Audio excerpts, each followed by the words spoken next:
私の好みじゃない。私は自らの力で殺す。死ぬがいい。レッド。 Welcome to the Fighterverse, where we delve deep into the heart of the battle, and today we unveil the enigma behind one of the most nefarious villains of the King of Fighters series, Rugal Bernstein. Emerging from the shadows in the King of Fighters 94, this insidious crime lord is infamous for his chilling ability to transform formidable fighters into living trophies. But what sets this malevolent character apart, making him the epitome of peril in the King of Fighters saga? And why is he hailed as the most formidable and unforgiving boss to ever grace the world of fighting games? Without further ado, let me welcome you to the Cypunk feed.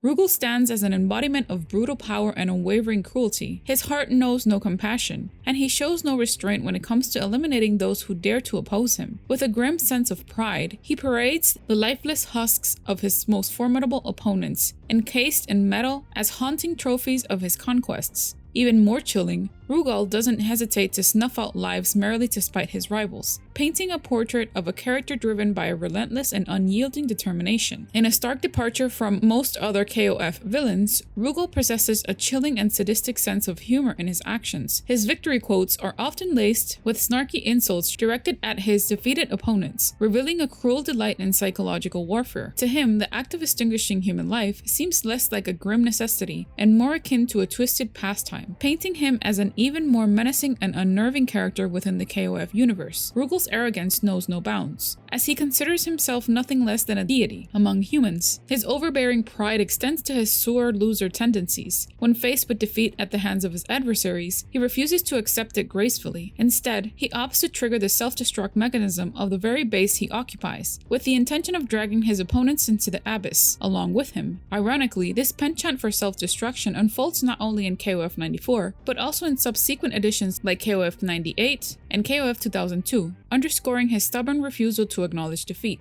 Rugal draws his power primarily from his formidable physical prowess and a unique talent for mimicking the attacks of others. After acquiring the Orochi Power, Rugal's abilities surge to deadly levels. Yet, there's a perilous catch. He can only harness a fraction of the Orochi's might, lest he succumbs to its devouring and annihilating force, a fate he narrowly escaped in 95. Despite his revival, Rugal persists in utilizing the borrowed Orochi blood abilities, steadily honing his mastery over them. However, he remains equally vulnerable to the ominous influence, a reminder of the constant danger lurking within his newfound strength. And what is Orochi Power? Well, for those who are not familiar with this, in the King of Fighters series, Orochi Power refers to a supernatural and incredibly potent force associated with the ancient, malevolent being known as Orochi. Orochi is depicted as an immensely powerful and sinister entity that has existed for centuries. This power is often characterized by its ability to corrupt and enhance individuals, granting them extraordinary strength, speed, and destructive abilities. Rugal possesses a formidable skill set centered around the manipulation of energy and the creation of a slashing aura, which finds its most notorious expression in his deadly technique, the Genocide Cutter. Rugal's combat style is a fusion of diverse martial arts, incorporating elements from both the Haikyoku Saiken and the House of Stroheim disciplines, which are famously associated with Geese Howard and Wolfgang Krauser, respectively. And what is Haikyoku? Haikyoku is an ancient and reverse kung fu style, finding its roots in an ancient scroll that has been passed down through generations from master to chosen disciple. While the scroll meticulously records numerous techniques, it withholds its final secrets, which are reserved for direct transmission from master to student. Practitioners of Haikyoku Saiken are expected to embody not only exceptional physical prowess, but also possess strong mental fortitude, positive discipline, and a genuinely good-hearted nature, free from the grip of negative emotions. This martial arts teachings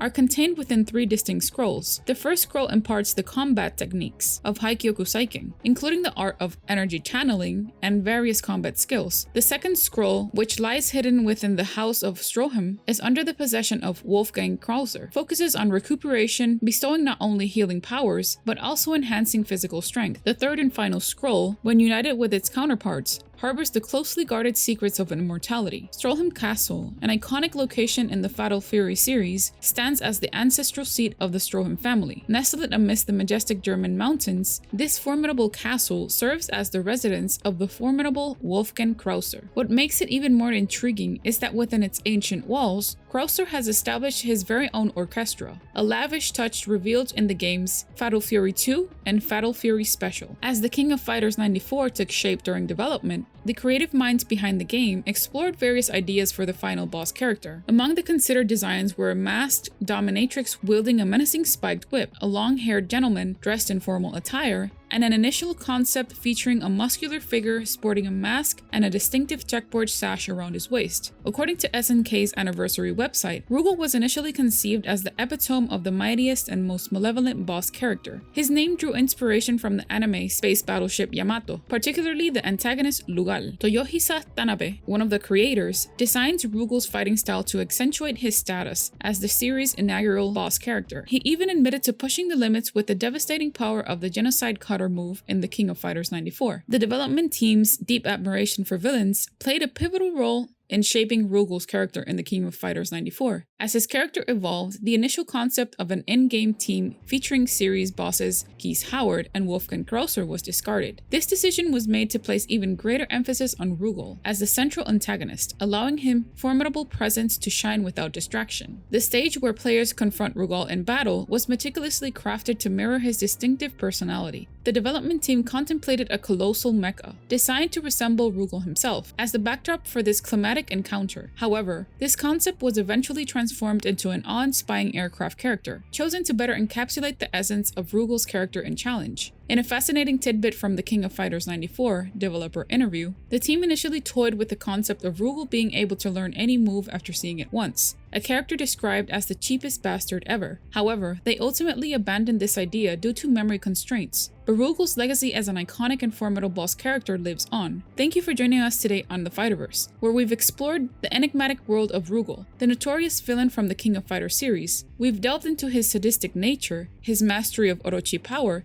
and his deadly fighting style inspired by Hakyoku Saiken and the House of Stroheim. Don't forget to like this video if you found it intriguing and subscribe to our channel for more fascinating insights into your favorite gaming characters and worlds. Your feedback and comments are always welcome, so share your thoughts down below. And if you're hungry for more gaming lore or want to dive into other captivating topics, check out our playlist of related content. Your support fuels our passion, and we're grateful for each and every one of you. Keep exploring, keep gaming, and keep discovering the secrets of your favorite characters. Until next time, welcome to the center stage.